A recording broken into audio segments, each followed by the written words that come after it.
Então, apropriar-se, tomar para si a coisa alheia é móvel. Coisa é tudo aquilo que tem existência corpórea, né? É preciso haver a inversão da posse com o sujeito ativo passando a comportar-se como se fosse o dono, para que o crime se consume, tá, gente? E a ação pode ser a alienação da coisa alheia, né? É só o direito de propriedade, né? De dispor ou de fruir, né? Não devolvendo ao dono, né? Ou seja, dispor, alienar e tal, fazer o que quiser, ou a não devolução ao legítimo dono, tá? Então, a ação, ela é essa, e a concretização é justamente quando o agente criminoso, detendo a posse daquele bem, passa a se comportar como se fosse dano, que é vendendo a coisa, dispondo ou dispondo da coisa sem que devolva ao seu dono, né? Sobretudo quando é requerido que lhe devolva. Elemento subjetivo do tipo penal, gente. Elemento subjetivo, nós temos o dolo, certo? E aí é o dolo de tomar para si a coisa, né? Dolo, a ação específica do autor é essa, né? A vontade específica do autor é tomar para si aquele bem que foi lhe dado por confiança, não é? Não há modalidade culposa, até porque a própria natureza do dolo e do delito exigem essa energia, né? Esse emprego da energia no dolo, também não há previsão legal de delito culposo.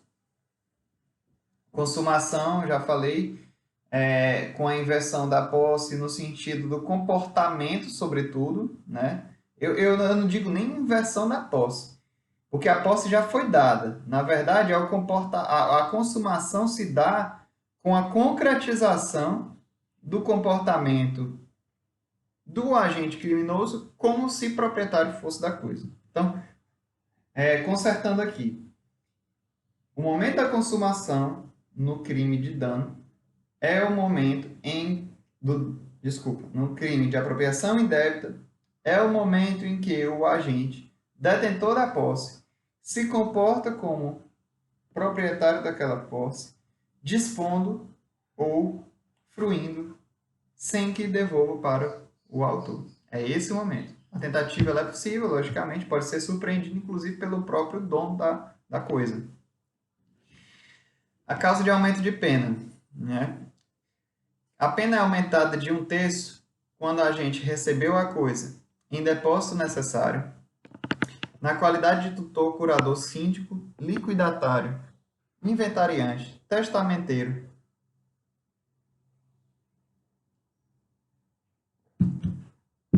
ou depositário judicial, em razão de ofício, emprego ou profissão. Gente, quais são essas circunstâncias aí que vocês conseguem identificar que justificam esse aumento de pena aí, no caso da apropriação indébita?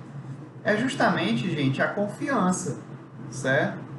São situações, o depósito necessário, o tutor inventariante, são qualidades que a posse da coisa é dada em razão da confiança que se tem. Logo, existe uma traição da confiança, né?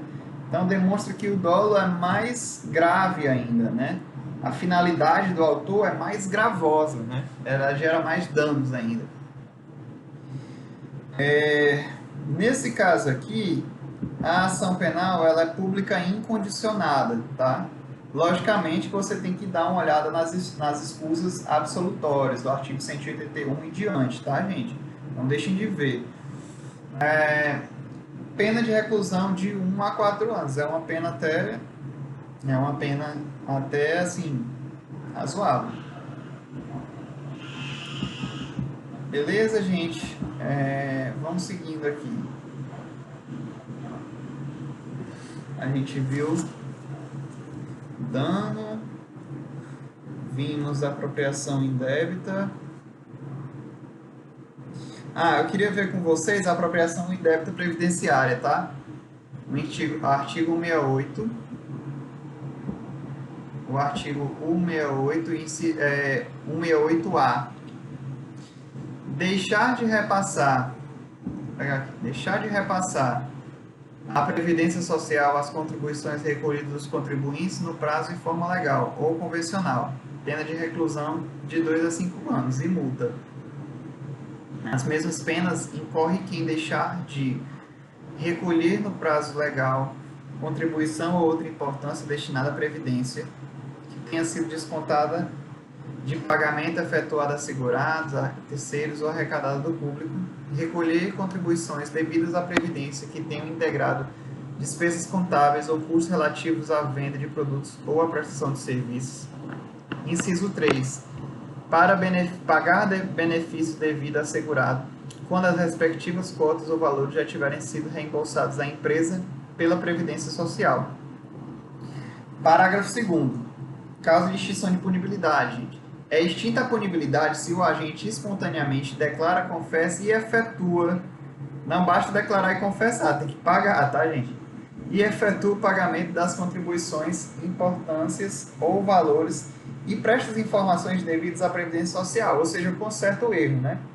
Na forma definida em lei ou regulamento, antes do início da ação fiscal. É facultado ao juiz deixar de aplicar a pena ou aplicar somente a de multa se o agente for primário de bons antecedentes. E desde que tenha promovido, após o início da ação fiscal e antes de oferecer a denúncia, o pagamento da contribuição social, previdenciária, inclusive acessórios, ou o valor das contribuições devidas, inclusive acessórios, seja igual ou inferior àquele estabelecido pela Previdência Social administrativamente como sendo o mínimo para o ajuizamento de suas execuções fiscais. Parágrafo 4º. A faculdade prevista no parágrafo 3º desse artigo não se aplica aos casos de parcelamento de contribuições cujo valor, inclusive dos acessórios, seja superior àquele estabelecido administrativamente como sendo o mínimo para o ajuizamento de suas execuções fiscais, tá? Então, basicamente, é esse o artigo 168-A. Vamos dar uma estudada aqui na parte doutrinária dele.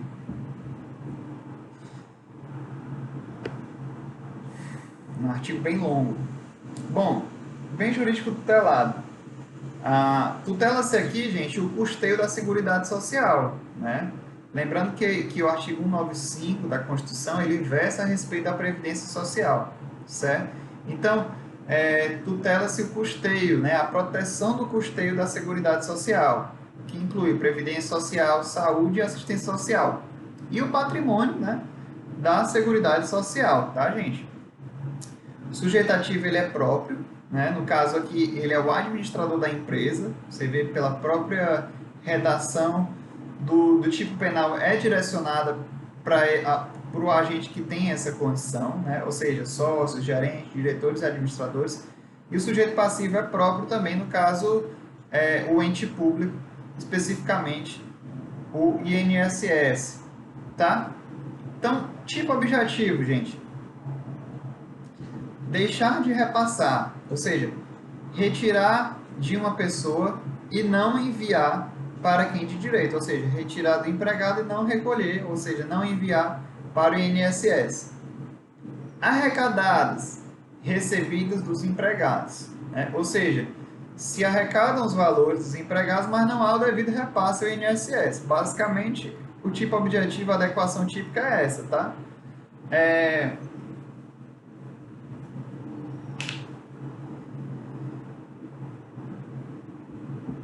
Tipo objetivo do parágrafo 1º, tá? Que traz algumas ações típicas, né? Na mesma pena incorre quem, né? Ou seja, além do CAPT, né?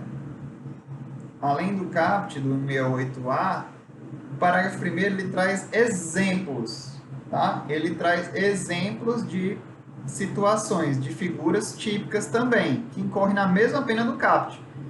Esses exemplos, gente, o nome já está dizendo, são exemplos, é um rol exemplificativo. Se você tiver uma condição fora dessas que você consiga adequar no CAPT, vai entrar também na apropriação em débito previdenciário. O que eu quero dizer é que o parágrafo 1º não encerra toda e qualquer, por exemplo, figura de possibilidade de incidência no crime de apropriação indébita previdenciária, tá, gente? Então, não é um rol exaustivo, é só um exemplo. O legislador tentou facilitar a vida do aplicador da lei, no caso, o Poder Judiciário. Polícia e Poder Judiciário, né? Polícia, Ministério Público e Poder Judiciário. Elemento subjetivo do tipo penal. É o ânimos, né? A vontade de não repassar para o INSS, de tomar para si aquele recolhimento, né? Foi feito dos funcionários. E não há forma culposa, né? O cara tem que estar bem consciente disso, na verdade, de que vai fazer aquela ação. E também não há previsão de modalidade culposa no próprio tipo, tá? A consumação se dá quando não há um repasse à previdência dos valores cabíveis ou quando não pagou o benefício ao segurado. E a tentativa é impossível por se tratar de crime omissivo próprio, gente. Mais uma hipótese de crime omissivo próprio. A gente sempre dá o exemplo, no caso como se fala de crime omissivo próprio, da omissão de socorro e no caso da omissão aí da apropriação em débito previdenciário. Também tem no artigo 242, artigo 2, você tem também a hipótese de um crime omissivo, aliás, do artigo 243, né? Você tem também uma hipótese de crime omissivo próprio, que é a sonegação de estado de filiação, tá? Só por curiosidade, assim, porque a gente às vezes estuda doutrina, né? Crime omissivo próprio. É aquele crime que não há um ato positivo do agente, há um ato negativo, um ato de omissão. Mas qual é? Aí você só lembra, omissão de socorro. Tem omissão de socorro, tem apropriação indébita previdenciária, tem também esse artigo 243, né, que é a sonegação de estado de filiação, enfim. Tem o abandono material também. Aliás, não é o 243, tá, gente? É o 244, é o abandono material, me perdoem. É o 244. Então, exemplos mais uma vez, exemplo de crime omissivo próprio, né? 135, 168A, o artigo 244, que é o abandono material. Me perdoe aí, a errata aí, tá? Vamos em frente. Queria dar uma olhada com vocês aí em algumas curiosidades. A súmula 24 do STF. Não se tipifica crime material contra a ordem tributária previsto no artigo 1, inciso 1 ao 4 da Lei 8137, antes do lançamento definitivo do tributo. E o STJ também concorda que só haverá o delito com o lançamento definitivo do tributo em sede administrativa. Né? Seria um elemento normativo do tipo. Então, aí teria que fazer a adaptação dessas súmulas ao que diz o próprio artigo, né? Por quê?